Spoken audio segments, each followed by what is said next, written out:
नमस्कार,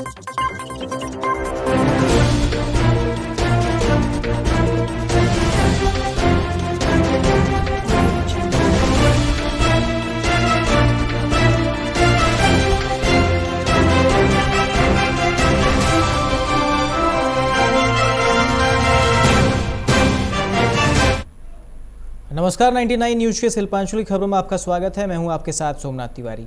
बढ़ाकर BCCL area 12 के बेगुनिया गेस्ट हाउस में बीसीसीएल की दीक्षा महिला समिति और दृष्टि महिला समिति ने जरूरतमंदों के बीच साड़ी का वितरण किया।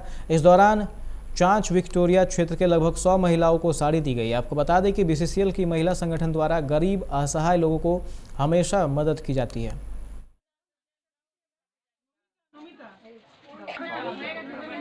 पूजा के अवसर पर हम लोग कोई लेडीज लोगों को बांटते हैं, साड़ी बांटते हैं। हर ईयर हम लोग देते हैं। हर महीने हम लोगों को सोशल वर्क दुर्गा पूजा के पहले हम लोग साड़ी बांटते हैं। अभी कितने साड़ी आप लोग बांट चुके हैं? आज तो 100 आदमी लेडीज लोगों को साड़ी दिया जा रहा है। बाराबनी थाना अंतर्गत जामग्राम रसूलपुर के जंगल से ईसीएल के सुरक्षा बल और सीआईएसएफ की टीम ने संयुक्त छापेमारी कर 570 मैट्रिक टन अवैध कोयला जब्त किया है। बताया जा रहा है कि सुरक्षा बल के दोनों टीम इस जंगल में पिछले 3 दिनों से छापेमारी कर रहे थे। सीआईएसएफ के एक अधिकारी ने बताया कि गुप्त सूचना मिली कि जामग्राम रसूलपुर के जंगलों में कोयला माफियाओं ने सैकड़ों टन अवैध कोयला जमा कर रखा है। सूचना के बाद सीआईएसएफ और बाराबनी पुलिस मौके पर पहुंची और जंगल में छिपा कर रखे सैकड़ों टन कोयला को जब्त किया है। पुलिस कोल माफिया की तलाश कर रही है। सलानपुर के रूपनारायणपुर में रहने वाले एक पिता कुछ दिन पहले अपने मानसिक रूप से बीमार पुत्र को मां तारापीठ मंदिर की चौखट पर छोड़कर भाग गए थे। मां तारा की निगाह में यह पहला पिता था जो पुत्र मांगने नहीं बल्कि पुत्र को ही मां के पास छोड़ने गया था। घटना के बाद बाराबनी विधायक विधान उपाध्याय और युवा तृणमूल नेता मुकुल उपाध्याय ने उस भटके दिव्यांग युवक को तारापीठ से रूपनारायणपुर लाकर पुनः उसके घर पहुंचाया। विधायक का यह नेक कार्य क्षेत्र में चर्चा का विषय बना हुआ है।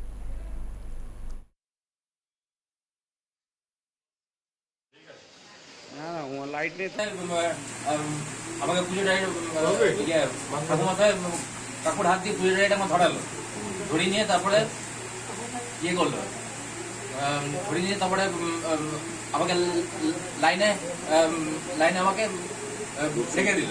দিয়ে তারপরে কাকু বলছিল যে ঠিক আছে তুই পুজোটা দে, আমি ওই থেকে একটু আসছি বলছিল। দিয়ে তারপরে আমি ইউটিউবে দিয়ে ঠাকুর আসছি, দেখছি কাকু বাবা দেখছি নেই। এত খুব একবার সুন্দর গেলাম, ওখানে দেখলাম ওখানে नेई। परसों दिन सोमवार को वहाँ उसका लड़का से छूट गया था, मेरा छोड़ के आया था सुमित करके लड़का, थोड़ा मेंटली डिस्टर्ब हुआ। तो वहाँ से खबर दिया हम लोग का रिपोर्टर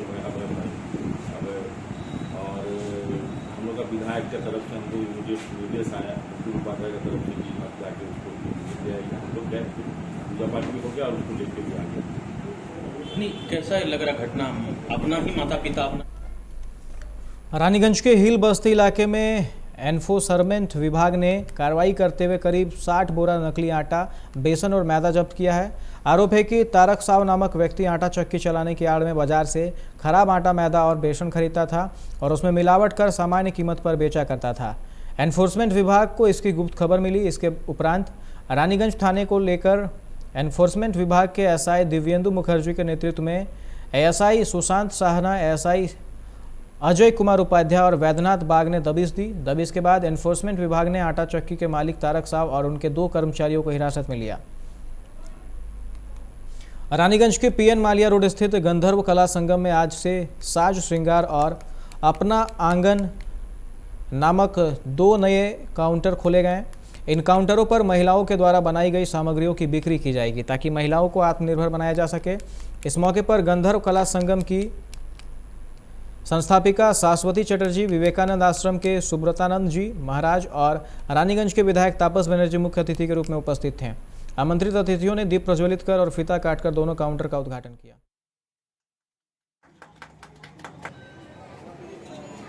আমরা আগেও জানিয়েছি সমাজে যে দীর্ঘ এই লকডাউনে বন্ধ ছিল সব কিছু। আমাদের কর্মসূচি একটা বাকি ছিল, আদিবাসী লোক সংস্কৃতি উৎসবে একটা ছোট পার্ট বাকি ছিল, সেইটা আজকে দুটো কাউন্টারকে ইনগ্রেশন করা হলো এবং সেই কাউন্টারে সম্পূর্ণ ভেষজ first time in eastern India আয়ুর্বেদার ওপরে আমাদের যেরকম মা কাকিমা জেঠিমা ঠাকুমারা যেটা মাধ্যমে আমরা হেলথ ট্রিটমেंट। रानीगंज के कुमार बाजार में 21 वर्षीय युवक ने अपने ही घर में कुएं में छलांग लगाकर आत्महत्या कर ली। मृतक बुबाई गोराई अपने पिता की मौत के बाद से ही बुआ के यहाँ रहता था। उसकी मानसिक स्थिति ठीक नहीं थी। घटना के वक्त घर वाले दुर्गा पूजा की खरीदारी करने बाजार गए हुए थे।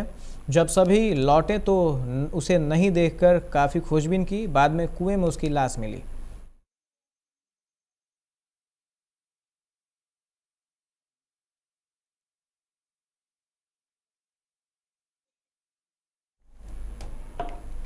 कोयला तस्करी के सिलसिले में अनूप माझी उर्फ लाला के 4 करीबी जयदेव मंडल, नीरज बरन मंडल, गुरुपद माझी और नारायण नंदा को 4 दिनों की रिमांड अवधि पूरी होने पर शुक्रवार को आसनसोल कोर्ट में पेश किया, जहां सीबीआई विशेष न्यायालय ने चारों की जमानत अर्जी खारिज कर दी और जेल भेज दिया।